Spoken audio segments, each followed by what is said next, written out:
Salut, c'est Jean-Yves de potiondevie.fr. Alors attention, gros danger pour cet été. Ce qu'il faut absolument ne pas faire, c'est laisser votre mémoire au repos, ne pas la solliciter du tout. C'est le plus gros piège dans lequel vous pouvez tomber.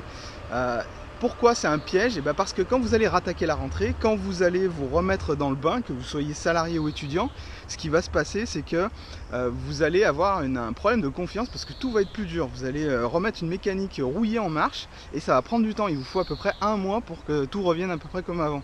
Si vous avez des cours qui commencent d'un coup très fort, ça va faire que vous allez avoir une sorte de petite crise de panique et vous allez prendre du retard.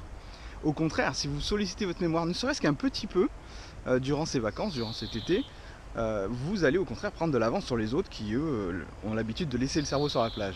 En prenant ne serait-ce qu'un tout petit peu d'avance, vous allez attaquer dans les meilleures conditions, vous sentir plus en confiance et donc enchaîner une spirale de la confiance qui va vous permettre de réussir votre année. Comment on fait pour solliciter sa mémoire sans que ça fasse trop corvée?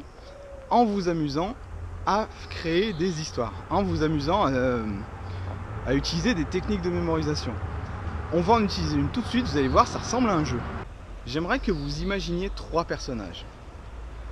Le premier se trouve sur votre gauche, le deuxième se trouve en face de vous, et le troisième se trouve sur votre droite.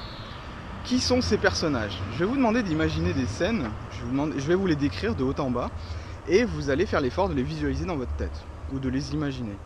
Le premier personnage, celui qui se retrouve sur votre gauche, c'est Napoléon. Napoléon avec son chapeau bien particulier. Il a sur son t-shirt un t-shirt du tiercé, c'est-à-dire avec des chevaux du PMU. Il a également dans sa main gauche un billet de tiercé. Il attend les résultats de celui-ci et peut-être qu'il va gagner. Dans sa main droite, en attendant les résultats, il a un hamburger de McDonald's. Vous le reconnaissez parce qu'il a un grand M sur le côté de la boîte. Et qu'est-ce que fait Napoléon en attendant les résultats et en mangeant son hamburger? Il marche sur du gravier. Il a beaucoup de gravier, imaginez le bruit que ça ferait, et il marche dessus. Ça, c'est votre premier personnage. Le personnage en face de vous est un peu différent, puisqu'il s'agit d'un sadique. Alors un sadique, à quoi ça ressemble? Je vous laisse imaginer n'importe quel pervers que vous pouvez vous représenter.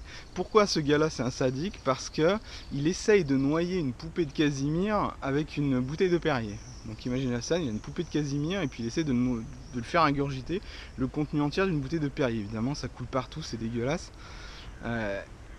Qu'est-ce qu'il a d'autre, ce personnage, ce sadique? Il est assis sur un château fort. En faisant ça, il est assis sur un petit château fort en sable et il essaye de noyer sa poupée de Casimir.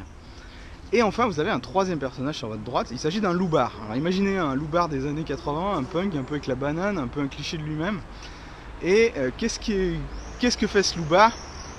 Il mange une boîte de Fayot.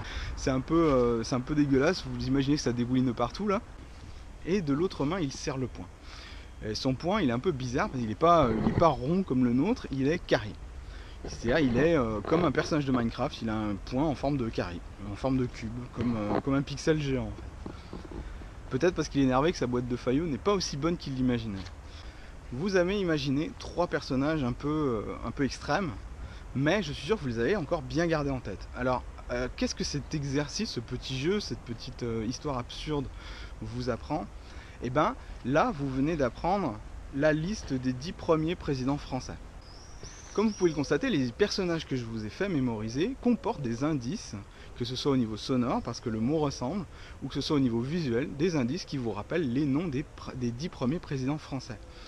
Et vous auriez pu continuer cette liste avec d'autres personnages disposés ailleurs autour de vous, et vous auriez ainsi pu mémoriser la liste de tous les présidents français. Mais pour cette vidéo, pour cet exercice, je voulais vous donner un aperçu assez rapide et assez efficace de ce que peuvent donner les techniques de mémorisation.